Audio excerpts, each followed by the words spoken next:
Question 3 says, give 6 reasons why a computer operating system is considered as a resource manager. So we know the computer operating system is a program that manages all the operations of the computer, including memories. It manages our hard disk and any other element that is within the computer. And why is it considered as a resource manager? The first reason is that it helps in managing the memory, or what we call memory management. We have the operating system to manage our primary memory. Remember, the computer has many memories. Among them is the primary memory, which is used by the processor in executing all the operational processes. So it is the operating system that manage which particular process or which particular job is executed in this primary memory at what particular time, because the primary memory is limited. The next one is what we call process management. So the operating system is able to manage the processes that take place inside the computer system.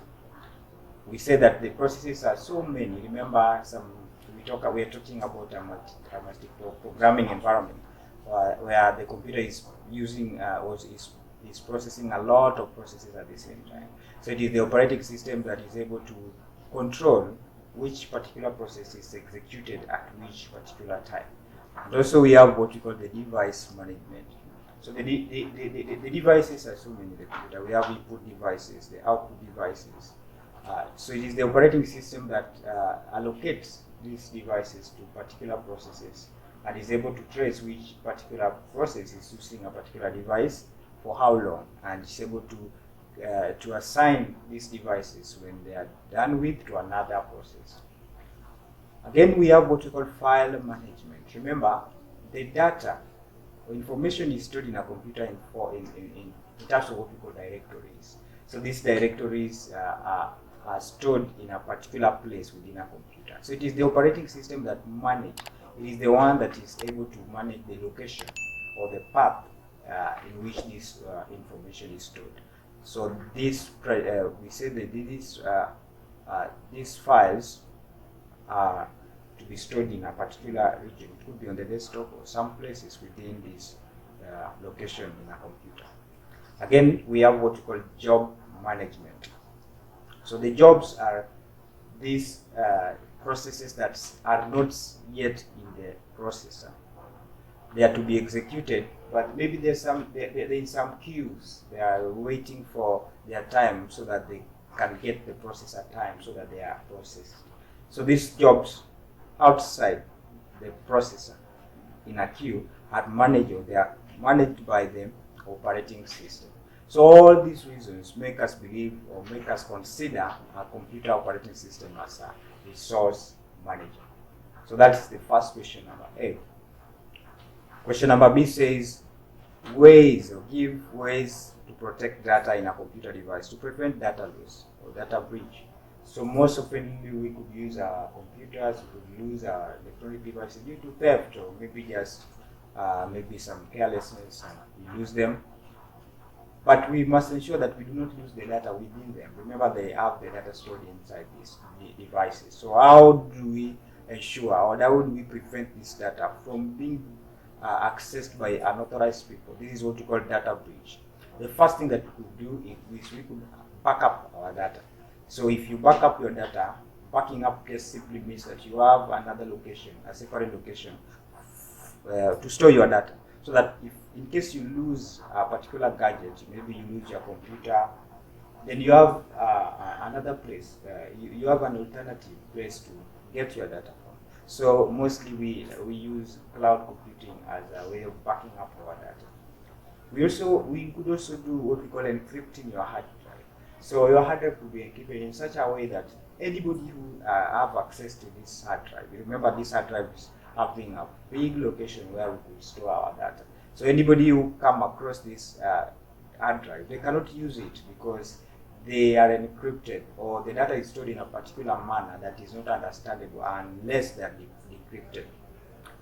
You can also lock your computer with strong and unique passwords. Remember, this computer, if picked by someone, they will need passwords to open different locations in your memory. So if you lock your computer with weak passwords, then they are able to guess So in this case, you have to use your strong and unique passwords, not passwords such as your date of birth. Those are weak passwords. Question C says, give 2 services offered by the information centers.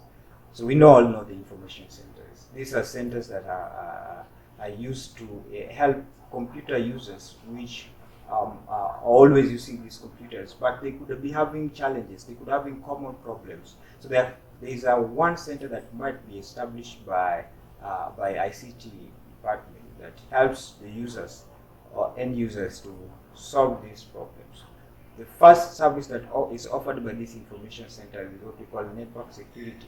Remember, the most of breach of data or most insecurity exists within computer networks, where data is transferred from one host to another or one computer device to another. So if these network devices are monitored closely, then there will be safety and security of data.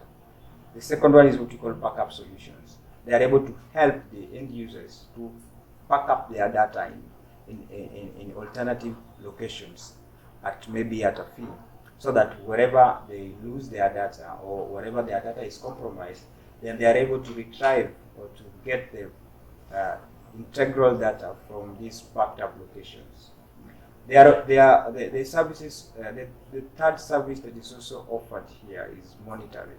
They are able to offer monitoring facilities where they are able to monitor or to track these devices. For example, if somebody steals your mobile phone, then they are able to locate, they are able to know the exact location where the perpetrators are with your devices.